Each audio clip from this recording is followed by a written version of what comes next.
Hello, my name is Rob, and it's a privilege and a pleasure to welcome you to this Easter Friday service from wherever you are. It's evening here, so let me say good evening to you as we share in some time together around the Word of God. Easter Friday has always been a quiet time for me. Well, not always. When I was a kid, it was always about trying to find the eggs that my parents had kept hidden. But now that I understand more, not all, but now that I understand more about what we remember come Easter Friday, I find quietness appropriate. I hear the voice of small sadnesses more easily. I am in the company of regret. I sit with emptiness. This is the time for us to give space to those feelings. Some might say that we're being morose or morbid or depressive, that our dwelling on death brings people down, that we should be positive and look on the bright side. And reflecting on those words, I'm reminded of the scene in Monty Python's The Life of Brian, this parody of the life of Jesus. At the end, Brian, this satirical version of Jesus, is crucified, and he sees in the distance his friends coming, and he thinks they're coming to rescue him, but when they arrive, they encourage him and thank him and sing a satirical song. Always look on the bright side of life, they will sing. Here they stand before a crucified man, encouraging them to look on the bright side. And sadly for some, that is exactly what they feel they should do when contemplating the crucifixion of Jesus. Whenever someone asks us how we are, we usually have to say, I'm okay, yeah, I'm good. And in our efforts to enforce this kind of positivity, we have somehow lost the ability, when the time is right, to lament. Lament takes seriously our humanity. It recognizes the hard, the dark places that are part of life as we know it. It confronts our quietly held belief that as Christians we should really be joyful and content at all times, so that a merry song of praise ready on our lips. Lament doesn't sit with its back to resurrection. Lament gives resurrection its deepest reach, its brightest colours.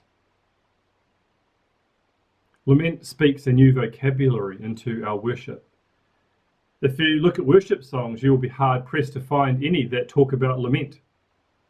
Celebrating our God and the victory that he offers is, of course, worthy of song. But week in and week out, there will be people in the pews who simply find celebration songs impossible to sing. Their heart, their faith is in a different place.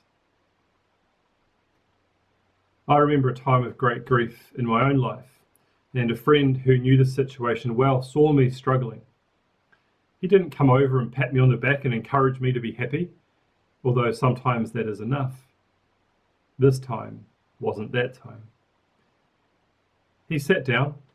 He didn't say a word. He sat and he grieved with me. It was a time of lament, and it needed to be. I read in a book recently of a time when the author was looking for an Easter Friday service as they were out travelling on the road. They wanted something quiet and reflective, something that would help them with a season of lament. They were greeted in the car park with a cheery, "Happy Good Friday," and the service made quick mention of Easter Friday and then launched into business as usual and songs of celebration. When we look at the 3 days of Easter, Easter Friday, Saturday and Sunday, we see much grief and sadness as well as celebration. Sure, the celebration wins, and the hope we believe is carried in that truth, that the carpenter from Nazareth rose from the dead. But when we walk through this time of our history, when we retell this story, we cannot rush ahead. Jesus' most disturbing words from the cross, "Why have you forsaken me?" come from Psalm 22. By using these words, Jesus expresses the feeling of the whole psalm. So let's not rush ahead. Let's pause now and allow these words to reach to us. My God, why have you forsaken me? Why are you so far from helping me, from the words of my groaning? Oh my God, I cry by day, but you do not answer, and by night, but find no rest. Yet you are holy, enthroned on the praises of Israel, and our ancestors trusted in you, and you delivered them. To you they cried and were saved. In you they trusted and were not put to shame, but I am a worm and not human, scorned by others and despised by the people. All who see me mock at me. They make mouths at me, they shake their heads. Commit your cause to the Lord, they say. Let him deliver, let him rescue the one in whom he delights. Yet it was you who took me from the womb. You kept me safe on my mother's breast. On you I was cast from birth, and since my mother bore me, you have been my God. Do not be far from me, for trouble is near, and there is no one to help. Many bulls encircle me, strong bulls of Bashan surround me. They open wide their mouths at me like a ravening and roaring lion. I am poured out like water. All of my bones are out of joint, and my heart is like wax. It is melted within my breast. My mouth is dried up like a potsherd, and my tongue sticks to my jaws. You lay me in the dust of death, for dogs are all around me. A company of evildoers encircles me. My hands and feet have shriveled. I can count all my bones. They stare and gloat over me. They divide my clothes among themselves, and for my clothing they cast lots. When we stop and look around, we notice what we might have missed. I spent time this week with the Passion narratives in all four Gospels, and as I did, I noticed a pattern. And when we spend time with the story, we see some of the intricate and beautiful detail. It is hard to use the word beauty when we speak about death, particularly death in such a manner as Jesus suffered. But beauty is not about the way things look. It is the goodness we see in the essence of something. It is the purpose and the God-given meaning that we recognize and say beauty. In this gospel story told over the four, I noticed a pattern, that certain events seem to be repeated, but in some kind of symmetrical reverse order. When this happens in the Bible, it usually means that the event in the center is the significant one, that everything is building towards that, and that is what, amongst the details, we are supposed to take notice of. This pattern didn't make a lot of sense to me in those terms because it seemed to overlook things like the crucifixion and the resurrection and Palm Sunday, which are clearly the most significant parts of the story. But I continued to delve and wondered what I might find, if anything, that was useful. It is curious that it wasn't one of the major events that I discovered at the middle of this pattern. We have on one end Palm Sunday, where Jesus enters Jerusalem and the people celebrate him as the king who was to come. This is matched by the resurrection, where Jesus rises from the dead and shows us who that true king really is. After Jesus' entry into Jerusalem, he is anointed with oil. As the women approach the tomb to anoint Jesus' body, they find that he is gone. After Jesus is anointed in Jerusalem, he goes to celebrate the Passover meal with his disciples, this ancient Jewish feast. It is of course matched by the crucifixion, where Jesus is revealed as the Lamb of God, one who is sacrificed once for all. We begin to see the pattern develop. After Passover, Jesus enters the garden where he prays. A great trial. He goes to visit his friends 3 times and sees that they are sleeping. Before his crucifixion, Jesus is tried publicly in 3 different arenas. After the trial, Jesus is betrayed by Judas with a kiss. Immediately before his public trial, Peter, his most loyal and bold friend, betrays him and denies him. This, of course, brings us to the centre. This story brings attention to an event that is mentioned in all four Gospels, something that doesn't happen all that often. It is only a paragraph long. It is a surprising detail, and it may not even be important.